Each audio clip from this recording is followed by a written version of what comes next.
तो ये है हमारा सऊदी अरेबिया। जब आप यहाँ पे नमाज पढ़ेंगे अमेरिका में, तो या तो इस साइड डायरेक्शन जाएगा, ये तो इस साइड आएगा, या तो यहाँ जाएगा, यहाँ ये इधर आएगा, या इस साइड जाएगा।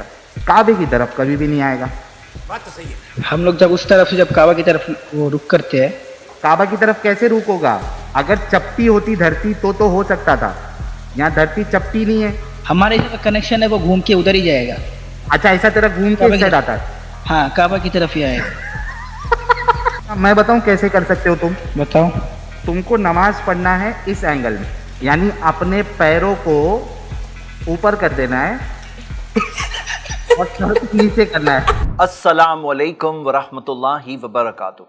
अगर वो कुरान की आयत को डायरेक्टली उसके अरबिक टेक्स्ट के साथ वर्ड टू वर्ड के साथ पढ़ता तो ये सवाल ही नहीं उठता था, क्योंकि कुरान की सूरह बकरा सूरह 2 आयत नंबर 144 में दिया हुआ है, फवल्ली वजहका शत्रल मस्जिदिल हराम, कि अपने चेहरे को फेरें मस्जिद हराम के रुख की तरफ।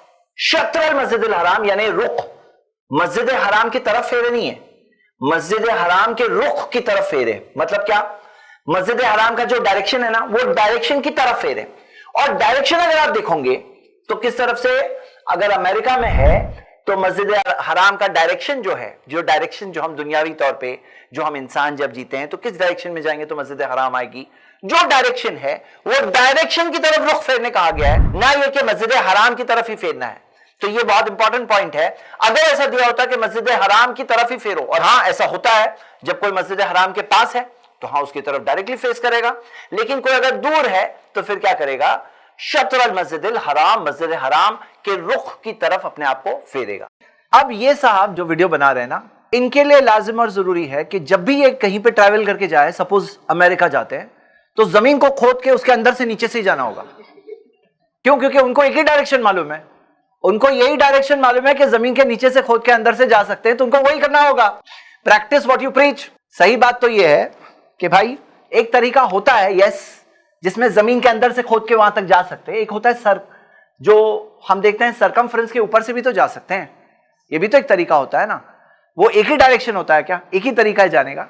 यहां पे समझने की क्या बात है कि जो काबा है, जो यहां पे आप देख रहे हैं, ये पूरी दुनिया का मैप है। अच्छा, आपने कभी सुना है, सोचा है? चलो मैं आप लोगों को सवाल पूछता हूं, ये साइड जो है इसको क्या बोलते हैं? कौन सी साइड बोलते हैं? दुनिया की ये साइड ईस्टर्न साइड है, उसको वेस्ट। अच्छा, ईस्ट ईस्ट क्यों है, वेस्ट वेस्ट क्यों है? उसकी वजह है। ईस्ट ईस्ट क्यों है, वेस्ट वेस्ट क्यों है? उसकी वजह है।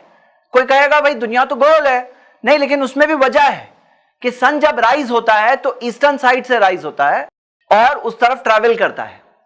और दुनिया को अगर आप देखोगे, दुनिया जिस तरह से लेड आउट है, सोचो कि काबा अगर साउथ में कहीं यहां पे होता, अगर या यहां पे होता, तो सब के सब लोगों का एक ही डायरेक्शन तकरीबन होता, साउथवर्ड्स, है ना।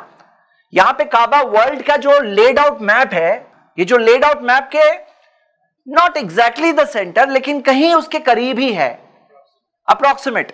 जो लेड आउट जो लैंड एरिया की बात कर रहे हैं हम देख रहे हैं कि ये है सऊदी अरेबिया, ठीक है। अब ये हम बढ़ रहे हैं, ये ईस्ट की तरफ आ रहे हैं। अब आप हम आ गए पूरा ईस्ट।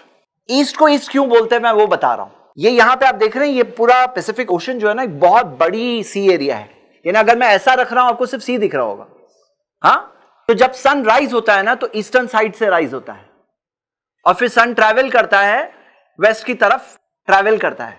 और ये जो पूरी लेड आउट लैंड एरिया है, उसके एक सेंट्रल जगह पर काबे की खास पोजीशन है।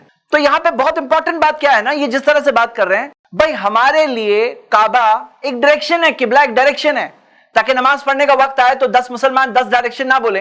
सोचो कि पूरे के पूरे दुनिया के मुसलमान एक किबला पर इत्तेफाक है सबका, कोई इसमें इख्तिलाफ नहीं है, सबके सबकी एक यूनिटी का जरिया है कि आपस के जो भी इख्तिलाफ कभी होते हैं तो चलो सही डायरेक्शन, हमारा सबका किबला एक है, कुरान एक है, नबी सल्लल्लाहु अलैहि वसल्लम के फरमान, नबी सल्लल्लाहु अलैहि वसल्लम की हदीसें हैं, तो हम वहां जाकर अपने इख्तिलाफ को कुरान और हदीस की रोशनी में हल करते हैं, एक तरह की एक यूनिटी पैदा होती है। तो यहां पे सही बात क्या है कि काबा हमारे लिए कोई गॉड नहीं है। आपको पता है मोहम्मद सल्लल्लाहु अलैहि वसल्लम ने क्या फरमाया? मा बैनल मशरिक़ी वल मगरिबी क़िबला। मदीना में जब थे तो कहा मशरिक और मगरिब, ईस्ट और वेस्ट के बीच में जो है ना, ये किबला है।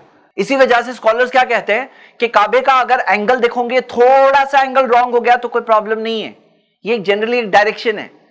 नबी सल्लल्लाहु अलैहि वसल्लम ने क्या कहा, मशरिक और मगरिब के बीच में ना ये किबला है। तो हम देखते हैं कि यहां पर कोई ऐसा प्रॉब्लम नहीं है हमारे लिए, क्योंकि हम किसकी इबादत कर रहे हैं? हम काबे की इबादत नहीं कर रहे हैं, हम इबादत करते हैं अल्लाह की, तो इसीलिए हमारे लिए प्रॉब्लम नहीं है। कुरान में आता है फलयाबुदू रब्ब हाज़ल बैत, इबादत करो इस घर के रब की इबादत करो। हम काबे के रब की इबादत करते हैं, काबे की इबादत नहीं करते। कि जैसे मान लो कोई शख्स सफर पे है और या कोई ऐसी जगह पर है जहां उसको डायरेक्शन नहीं मालूम पड़ रहा है, किबला किस डायरेक्शन में है, या सफर पर है और अगर नफिल नमाज पढ़ने की बात है तो मोहम्मद सल्लल्लाहु अलैहि वसल्लम शुरू में अपनी सवारी को किबले की तरफ रुख करते, फिर अपनी सवारी के ऊपर ही नमाज पढ़ते। और उसके अंदर तफसीर में हम देखते हैं कि यह आयत बताई जाती है, कुल लिल्लाहिल मशरिक़ वल मगरिब, अल्लाह का मशरिक भी है, ईस्ट है, मगरिब भी है, ईस्ट और वेस्ट दोनों अल्लाह के हैं। फ़इन्नमा तुवल्लू फसम्मा वजहुल्लाह, तुम जहां कहीं पलटोगे पाओगे अल्लाह के वजह को, अल्लाह के चेहरे को। और इसकी तफसीर में इब्न अब्बास ने कहा कि वजहुल्लाह से यह भी मतलब है किबलतुल्लाह, अल्लाह का किबला। मतलब कि तुम जिस किसी डायरेक्शन में पढ़ लोगे ऐसी सिचुएशन में जहां पे प्रॉब्लम हो या चीज हो तो भी हर जगह अल्लाह ही का किबला है, अल्लाह ही का डायरेक्शन है। तो यहां पे हमारे लिए कोई ऐसी बात नहीं है जैसे कोई शख्स, कोई अगर आइडल वर्शिपर हो, उसका आइडल की तरफ रुख नहीं हो रहा है तो उसके लिए बहुत बड़ा प्रॉब्लम है। हमारे लिए किबला है, एक यूनिटी का जरिया है कि जहां कहीं हो वो कोऑर्डिनेट्स है काबा के, वो कोऑर्डिनेट्स के जरिए आदमी अपने डायरेक्शन की ट्यूनिंग कर लेगा और उसके जरिए वो सही डायरेक्शन में फिर नमाज पढ़ लेगा। सिंपल सी बात है।